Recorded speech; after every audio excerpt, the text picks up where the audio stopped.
en ce jour, jeudi 10 octobre 2019, où l'actualité nous interpelle et nous questionne.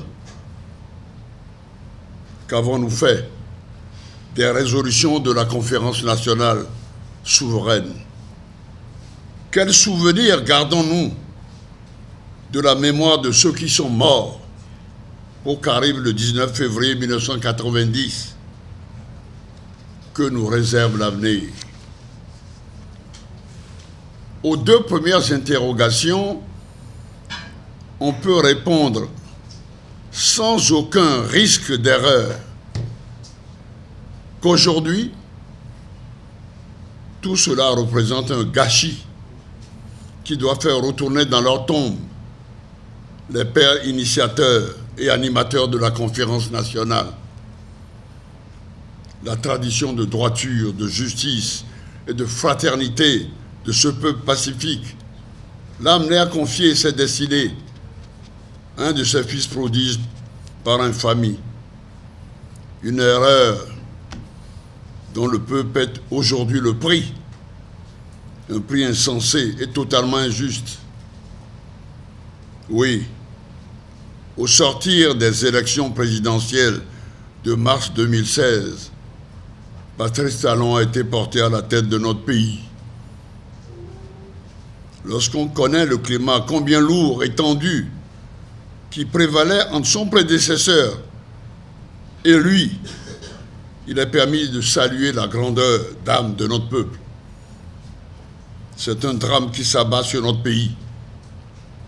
Depuis ce temps, avec un président qui s'est emparé de tous les secteurs vitaux de l'économie nationale et qui, pour protéger ses intérêts personnels, assis sur la multitude de conflits au sommet de l'État, s'appuie sur un régime policier, une justice oppressive, une corruption sans limite. Aussi, de nombreux concitoyens ont-ils été jetés en prison et continuent de l'être, et d'autres contraints à l'exil en raison de leur opinion politique. Pendant que se pavanent sans scrupule et avec arrogance ceux qui ont commis de graves crimes économiques. Quel dialogue politique peut-on organiser pendant que nos compatriotes sont contraints à l'exil? Quelle est cette plaisanterie qui a lieu actuellement? Quel dialogue politique peut-on organiser pendant que des compatriotes croupissent en prison pour délit d'opinion? Quel dialogue politique peut-on organiser alors que notre Assemblée nationale est devenue un lieu souillé du sang de nos compatriotes? Quel dialogue politique peut-on organiser pendant que Patrice Talon continue de contraindre nos concitoyens à l'extrême précarité? La situation économique de notre pays est dramatique. Patrice Talon, son gouvernement et son Parlement du sang et de l'exclusion sont restés insensibles aux conséquences de la fermeture de nos frontières avec le Nigeria, alors que dans tous les autres pays concernés, les chefs d'État et autres institutions s'en préoccupent. Cela ne fait que confirmer son indifférence vis-à-vis de la souffrance du peuple béninois. Plus de 503 enseignants du primaire et du secondaire ont été suspendus sans aucune procédure en cette rentrée où les classes sont pléthoriques et sans enseignants, sous le prétexte d'avoir refusé d'être soumis à une prétendue évaluation diagnostique à Macero. Et aucun dialogue n'est envisageable sans les préalables qu'il connaît parfaitement et qu'on lui répète. La reprise des élections législatives pour donner la parole enfin au peuple et lui permettre de choisir ses représentants.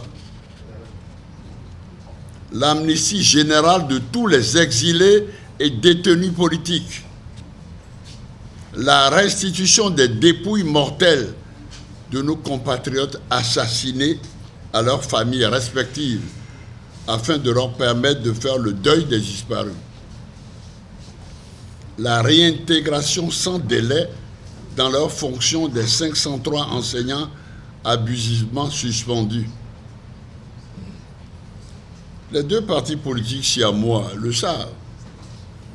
Et c'est ce qui explique la cacophonie et la guerre des tranchées qui se livrent depuis quelques mois.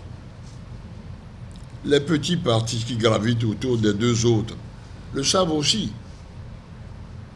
Et leur prise de position ces derniers jours n'est ni plus ou moins qu'une déconnexion d'un système décadent et moribond, construit sur le mensonge et les pratiques de hors-la-loi.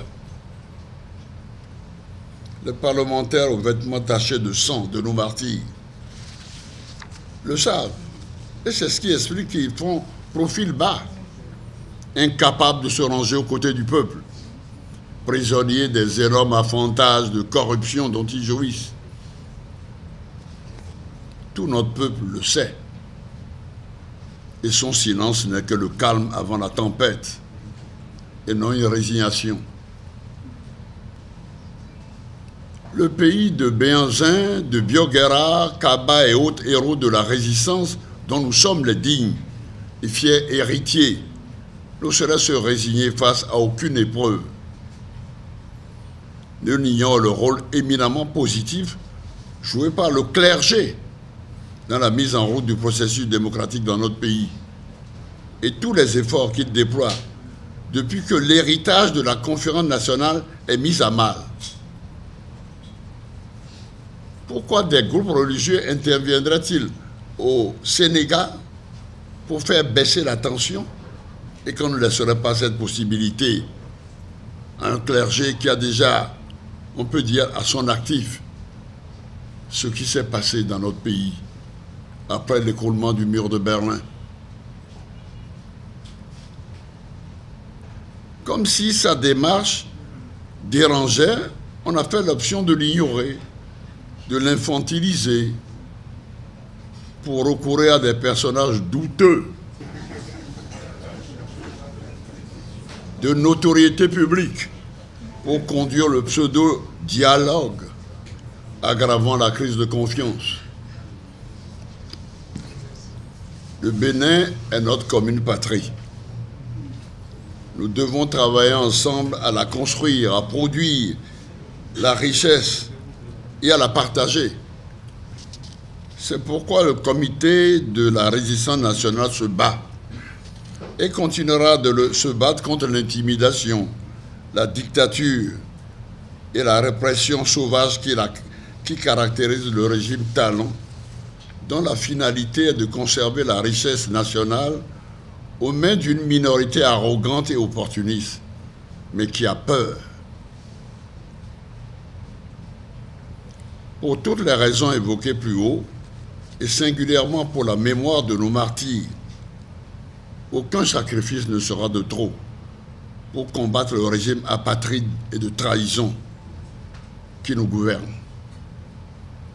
Aussi voudrais-je, du haut de cette tribune, en ce jour du jeudi 10 octobre 2019, annoncer la création d'un Fonds national de solidarité destiné à venir en aide aux orphelins. J'invite par conséquent tous les Béninois à faire le geste minimum, symbolique même, pour aller au secours de ces âmes en détresse, victimes collatérales de la barbarie du régime que nous subissons. Je voudrais pour finir inviter tout notre peuple à assister et à s'unir d'intention à la messe qui sera dite dans une église de cette ville le samedi 12 octobre 2019 à une heure qui vous sera communiquée pour le repos des âmes de nos concitoyens lâchement assassinés.